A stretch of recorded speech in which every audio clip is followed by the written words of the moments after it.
Alright, now we've finished the front fender and we've moved to the door. A lot of times when you do a full truck application, it's a whole lot easier if you've got somebody at the other corner. Joe Warner, who owns Camo Clad, is going to give me a hand here, and we're going to show you how to do the door piece.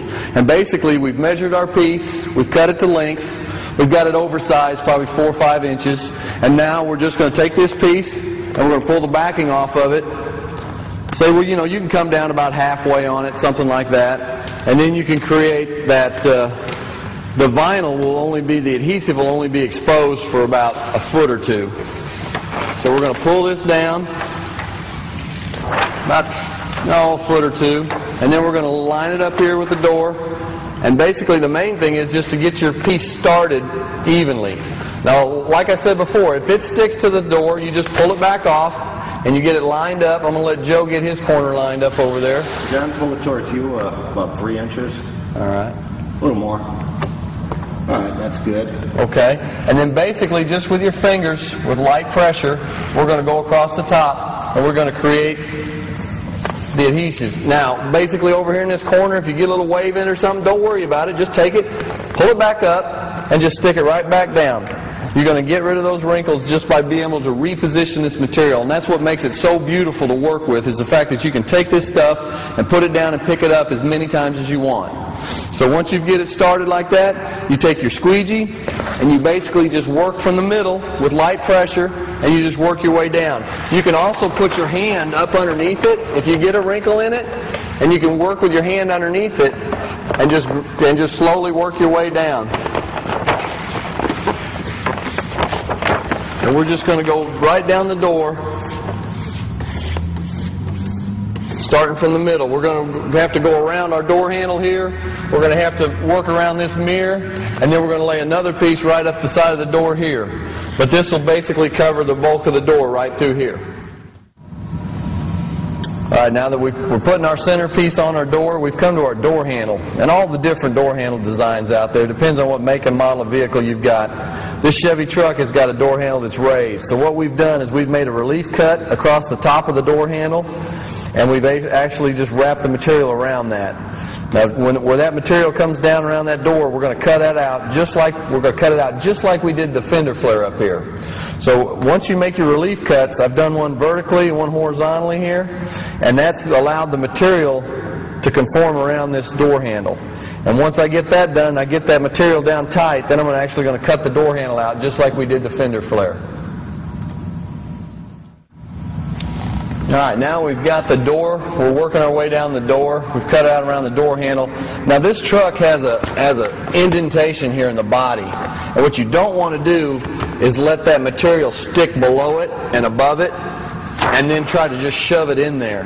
Because what happens is you'll stretch that material and it'll stay in there for a while, but what happens is as it gets hot and cold outside in the weather, that seam there will pull out, and then you'll have a air gap behind it. So what you want to do is just grab your material, gently pull it back till you're unstuck to that spot, and then take your tool and then just shove it into that groove in the body all the way along.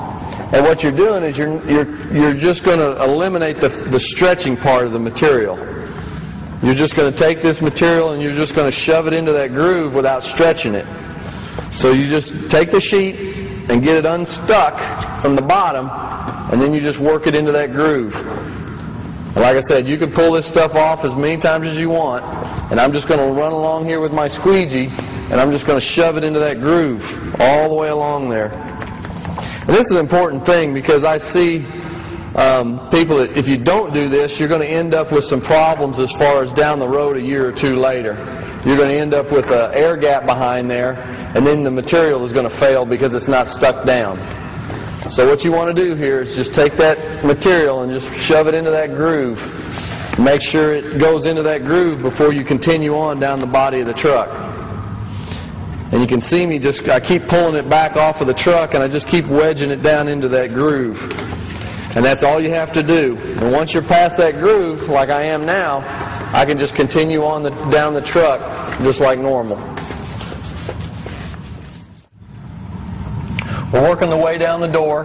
Now we're down here to the bottom of the door where the rocker panel is. It's all the same piece. You just like you did on this groove up here, just pull the material loose and make sure you get to the bottom of your door, and then go ahead and curve it around the end of the rocker. And then once you get the end of the rocker all done, then you can come back and trim out your door, just like we did up here. So we're basically just finishing this out all the way to the bottom of the rocker, and then we'll come back and trim it out. Right here at the very bottom of the door on the rocker panel, right behind the fender flare, this thing rolls under. And one thing about CamoClad, when you get into a curve situation, what you want to do is make a relief cut. And what this is this allows the material to conform around a curve. So we make that cut, we roll that piece under, take the top piece over because of the way that the water is going to shed off of it, and you can get camouflage vinyl, CamoClad, to conform right over a curved area just by making a cut. The cut will disappear, and the curved area will then not have any wrinkles in it. The only thing you really don't want to have when you do CamoClad is you don't want to create any wrinkles. So by making a relief cut and overlapping it, you eliminate that wrinkle. Alright, now this is going to be our back piece right behind the front door.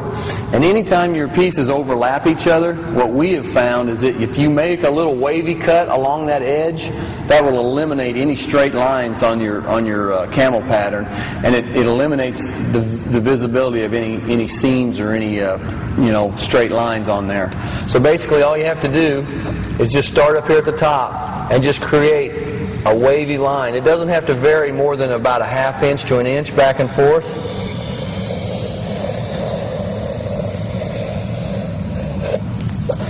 And then once you created that edge, pull that off. And now when you lay that vinyl up there, you don't have to worry about that seam being noticeable.